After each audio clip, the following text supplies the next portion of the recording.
to use an example of a trade which was triggered, we go by the 25,500 PE and we put that same condition in place that we are going to be buying above the intent of the bar. So that's 352 and the stop loss is 316.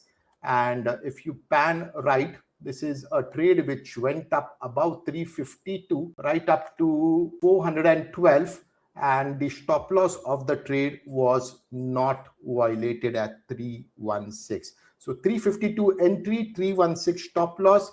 The trade has gone to 412 in about 25-30 minutes.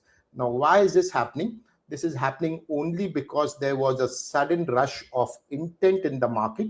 Aggressive buyers came into the market, and these are the people who drove market lower and the put higher as a result. So these are all those buyers who came into the market, and they are the ones who quickly pushed price to a higher level.